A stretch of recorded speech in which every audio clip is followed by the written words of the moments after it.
मेरे प्यारे दोस्तों, आप लोगों का एक बार फिर से स्वागत है आपके अपने सफलता के द्वार ITI नगर में। जैसे कि हमारी अरिहंत बुक सॉल्यूशन की सीरीज चली हुई है, उस सीरीज में आज हम पहुंच रहे हैं चैप्टर नंबर 14.2 पर। इस चैप्टर में हमारा चला हुआ है ट्रांसफॉर्मर का ये दूसरा चैप्टर है। पहले चैप्टर में हमने 20 क्वेश्चन कंप्लीट कर लिए थे। इस चैप्टर में हम नेक्स्ट 20 क्वेश्चन कंप्लीट करेंगे। तो देरी न करते हुए हम बढ़ते हैं आज के फर्स्ट क्वेश्चन की ओर।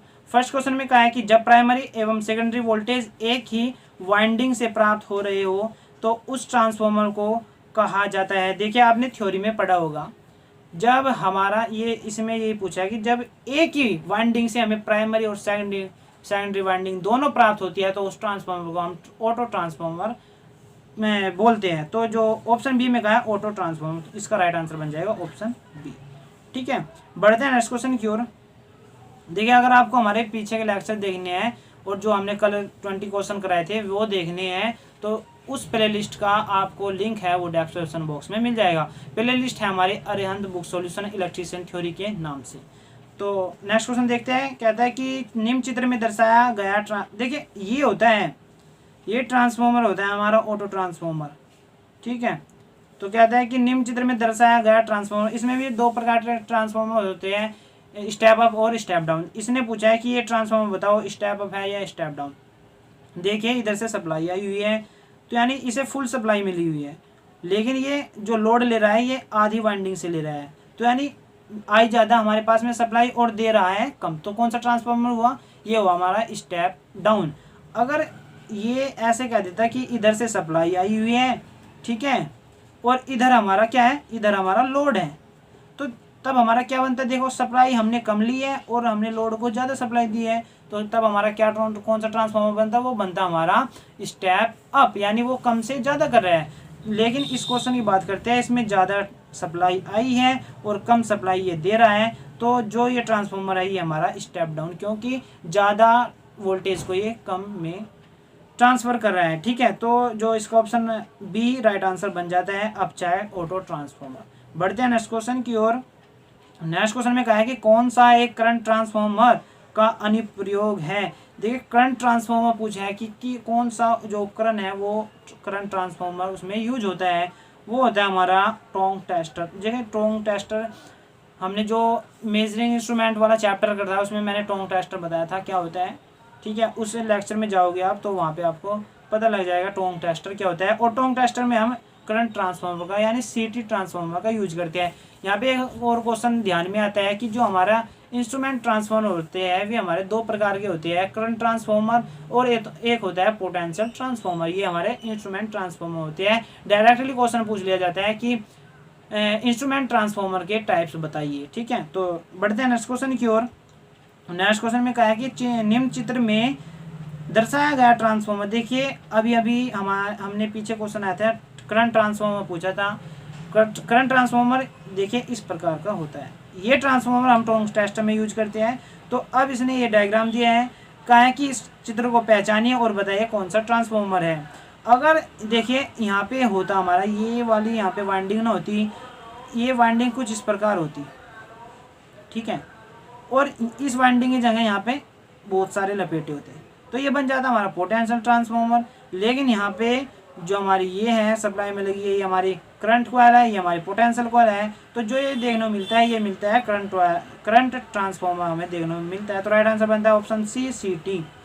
बढ़ते हैं नेक्स्ट क्वेश्चन की ओर। नेक्स्ट क्वेश्चन में कहा है कि पोटेंशियल ट्रांसफॉर्मर प्रयोग किया जाता है। देखिए, अभी कोश्चन आया था, करंट ट्रांसफॉर्मर पूछा था किसमें यूज किया जाता है, वो किया जाता है हमारा टोंग टेस्टर में। और इसमें पूछा है पोटेंशियल ट्रांसफॉर्मर, वो किस में यूज करते हैं हम? वो करते हैं हम यंत्रों में और रिले में। किस में करते हैं? यंत्रों में और रिले में। राइट आंसर बनता है ऑप्शन डी। बढ़ते हैं नेक्स्ट क्वेश्चन की ओर। नेक्स्ट क्वेश्चन में कहा है कि विभव ट्रांसफॉर्मर में वोल्ट मीटर को विसंयोजित करते समय आपको कौन सी सावधानी रखनी चाहिए। देखिए, जब हम विभव ट्रांसफॉर्मर को विसंयोजित करते हैं यानी डिस्कनेक्टेड करते हैं तो हमें सावधानी रखनी चाहिए। जो हमारा विभव पोटेंशियल ट्रांसफॉर्मर है उसकी सेकेंडरी वाइंडिंग है, उसके टर्मिनल्स को हमें इंसुलेटेड करना चाहिए। जो ऑप्शन ए में कहा है, विभव ट्रांसफॉर्मर के सेकेंडरी टर्मिनल को इंसुलेटेड करना चाहिए, हमें सावधानी रखनी चाहिए। तो राइट आंसर बनता है ऑप्शन ए। बढ़ते हैं नेक्स्ट क्वेश्चन की ओर। नेक्स्ट क्वेश्चन में कहा है कि वोल्ट मीटर के साथ साथ प्रयुक्त ट्रांसफॉर्मर विभव ट्रांसफॉर्मर कहलाता है। विभव ट्रांसफॉर्मर की सेकेंडरी वोल्टेज की मानक है। देखिए इसने पूछा है कि वोल्टेज के साथ साथ प्रयुक्त ट्रांसफॉर्मर विभव ट्रांसफॉर्मर कहलाता है। इसने विभव ट्रांसफॉर्मर की हमें परिभाषा दे दी है कि जो वोल्ट मीटर में हम यूज करते हैं वो हमारा विभव ट्रांसफॉर्मर होता है।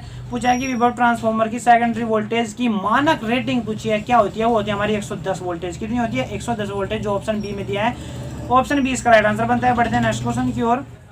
नेक्स्ट क्वेश्चन में कहा है कि IS 3156 के अनुसार सिंगल फेज के लिए सेकेंडरी वोल्टेज व थ्री फेज विभव ट्रांसफॉर्मर के श्रेणी मान खालिस्तान होंगे। देखिए सिंगल फेज सेकेंडरी वोल्टेज के लिए मान पूछा है और थ्री फेज विभव ट्रांसफॉर्मर का श्रेणी मान पूछा है। वो होता है हमारा, देखिए जो सिंगल फेज का सेकेंडरी वोल्टेज होता है वो होता है हमारा 230 और थ्री फेज का होता है 400 वोल्ट। तो राइट आंसर बनता है ऑप्शन बी, 230 वोल्ट व 400 वोल्ट। बढ़ते हैं नेक्स्ट क्वेश्चन की ओर। नेक्स्ट क्वेश्चन में कहा है कि पावर ट्रांसफॉर्मर में कोर के निकट वाली वाइंडिंग, देखिए जो पावर ट्रांसफॉर्मर में कोर के निकट वाली वाइंडिंग होती है वो निम्न वोल्टेज वाइंडिंग होती है। क्या होती है? वो निम्न वोल्टेज वाइंडिंग होती है, जो ऑप्शन बी में कहा है निम्न वोल्टेज वाइंडिंग। ठीक है, बढ़ते हैं नेक्स्ट क्वेश्चन की ओर। नेक्स्ट क्वेश्चन में कहा है कि वितरण कार्य में प्रयुक्त ट्रांसफॉर्मर में सामान्यतः शीतलन विधि प्रयोग की जाती है। देखिए शीतलन विधि हमारी 4 प्रकार की होती है, वायु शीतलन, वायु दाब, तेल शीतलन, जल शीतलन। ये हमारी 4 प्रकार की शीतलन विधि होती है जो ट्रांसफॉर्मर का जो टेम्परेचर कम करने में हमारा सहायक होती है। ये विधि मैं आपको दिखा देता हूँ, इनके डायग्राम क्या क्या होते हैं। देखिए पहली विधि होती है हमारी प्राकृतिक रूप से शीतलित ट्रांसफॉर्मर। देखिए इस ट्रांसफॉर्मर में यहाँ पे ये वायु मार्ग लगाए जाती है। ठीक है, वायु मार्ग लगाए जाते हैं, इसमें से वायु प्रवेश करती है और जो हमारा ट्रांसफॉर्मर कोयल होती है वे उनका टेम्परेचर डाउन हो जाते हैं। तो इसे हम बोलते हैं प्राकृतिक रूप से शीतलित ट्रांसफॉर्मर। ठीक है, नेक्स्ट विधि देखते हैं। नेक्स्ट विधि में देखिए कुछ इस प्रकार का होता है, ये आपको अधिकतर देखने को मिलता होगा। जो हमारा डिस्ट्रीब्यूशन ट्रांसफॉर्मर होता है आपको जगह जगह लगे देखने को मिलेगा। देखिए इस ट्रांसफॉर्मर में कुछ ऐसा होता है, इसमें ये तेल भरा है। ठीक है, ये तेल है हमारा ये। ठीक है, ये मिनरल ऑयल है हमारा जो इंसुलेशन का कार्य भी करता है और हमारी जो कोयल है इनको ठंडक पहुंचाने में भी कार्य करता है। कुछ इसमें ऐसा होता है कि जब हमारा तेल का टेम्परेचर बढ़ता है तो वो गर्म तेल ऊपर आ जाता है और ठंडा तेल नीचे चला जाता है। वो कैसे जाता है कि जब गर्म तेल ऊपर आता है तो वो ऊपर आकर इन पाइप से जाता है, वो ठंडा होने के बाद में फिर नीचे चला जाता है। फिर जो गर्म तेल होता है वो ऊपर जाता है, फिर वो पाइप से नीचे आ जाता है ठंडा होने पर। तो ये प्रक्रिया चलती रहती है, ऊपर नीचे, यानी ऊपर गर्म ऑयल जाता है और इन पाइप के माध्यम से वो नीचे आता रहता है जितना ठंडा होता जाता है, फिर नीचे ठंडा आ जाता है, फिर ऊपर गर्म चला जाता है, फिर ऊपर से इन पाइप के माध्यम से नीचे चला जाता है। ये हमारी प्रक्रिया होती है। और जो ये पाइप लगे होते हैं ये मेनली यही लगे होते हैं कि जो हमारा तेल है इनको ऊपर नीचे पहुंचाने का कार्य कर सके। तो ये हमारी तेल द्वारा शीतलित ट्रांसफॉर्मर विधि। तीसरी विधि है हमारी जल द्वारा शीतलित ट्रांसफॉर्मर।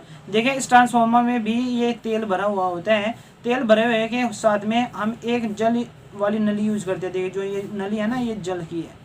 देखिए इधर से हम ठंडा जल भेजते हैं, इसमें ठंडा जल जैसे ही पाइप में जाता है पूरे ट्रांसफॉर्मर में फैल जाता है और जो ट्रांसफॉर्मर में जो तेल की हीट होती है उसे अवशोषित कर कर वो पानी गर्म हो जाता है। वो पानी फिर इस पाइप के माध्यम से इधर से बाहर निकल जाता है, फिर इधर से ठंडा जाता रहता है, फिर वो उसकी उसमें अवशोषित कर कर फिर इधर निकलता रहता है। ये हमारा कुछ इस प्रकार इसकी प्रक्रिया होती है। चौथी प्रक्रिया होती है हमारी वायु ब्लास्ट शीतलित ट्रांसफॉर्मर। देखिए जो हमारे ट्रांसफॉर्मर होता है ये इसी तरह डिज़ाइन किया जाता है कि इसमें वायु मार्ग बनाए जाते हैं कि ताकि इनमें से वायु निकल सके और ऊपर और साइड में वायु हम इसमें ब्लास्ट करते हैं, वायु छोड़ते हैं, तो उस वायु की सहायता से ये ठंडा हो जाते हैं। तो बढ़ते हैं हम अपने क्वेश्चन की ओर। ये क्वेश्चन में कहा है कि वितरण कार्य में प्रयुक्त ट्रांसफॉर्मर में सामान्यतः शीतलन विधि प्रयोग की जाती है। देखिए जो अब बात आती है कि कौन सी विधि कौन से ट्रांसफॉर्मर में पूछ रहा है। ये डिस्ट्रीब्यूशन ट्रांसफॉर्मर में पूछ रहा है कि कौन सी विधि हम यूज करते हैं। देखिए जो आपके गांव शहरों में ट्रांसफॉर्मर लगे होते हैं वो हमारे डिस्ट्रीब्यूशन ट्रांसफॉर्मर होते हैं जिसे हम वितरण कार्य में प्रयुक्त करते बोलते हैं। और उसमें पूछा है कौन सी विधि। आपने उसमें अधिकतर पाइप लगे हुए देखे होंगे, वो पाइप अभी बताया मैंने, वो विधि हमारी होती है तेल शीतलन विधि। क्या होती है? तेल शीतलन विधि। तेल हमारा गर्म होकर ऊपर जाता रहता है और उन पाइप के माध्यम से नीचे आता रहता है ठंडा होकर।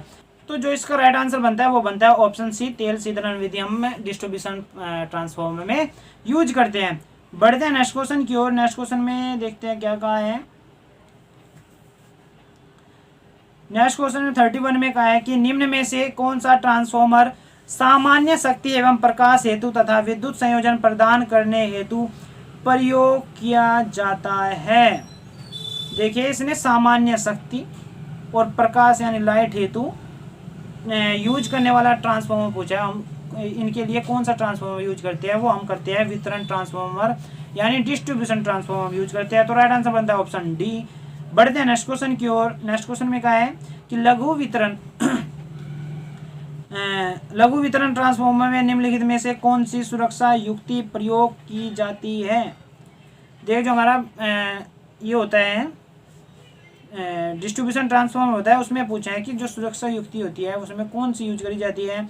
ऑप्शन ए में कहा है अधिक धारा सुरक्षा, बकोल्स रिले, प्रेशर रिलीज वाल्व, ये सभी। देखिए जो अधिक धारा सुरक्षा ये भी यूज की जाती है, बकोल्स रिले भी यूज की जाती है, प्रेशर रिले वॉल्व भी यूज किया जाए, यानी ये सभी यूज किए जाते हैं। तो राइट आंसर बनता है ऑप्शन डी। नेक्स्ट क्वेश्चन में देखते हैं क्या कहा है। नेक्स्ट क्वेश्चन में कहा है कि वितरण ट्रांसफॉर्मर या डिस्ट्रीब्यूशन ट्रांसफॉर्मर को इस प्रकार अभिकल्पित यानी डिजाइन किया जाता है जिससे कि उसमें लोह क्षति न्यूनतम रहे।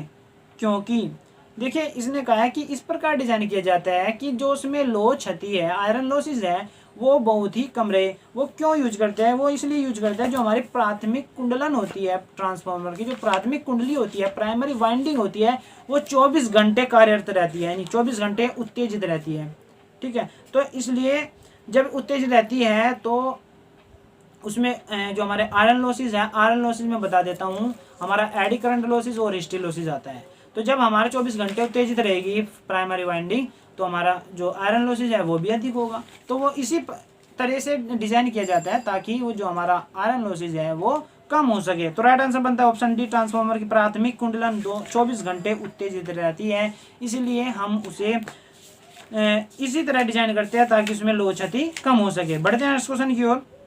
नेक्स्ट क्वेश्चन में कहा है कि ट्रांसफार्मर के ब्रीदर में प्रयुक्त रासायनिक पदार्थ है। देखिए सबसे पहले मैं आपको ब्रीदर दिखा देता हूँ कैसा होता है। देखिए जो हमारा ट्रांसफार्मर होता है, ब्रीदर अच्छे इसमें ये रहेगा।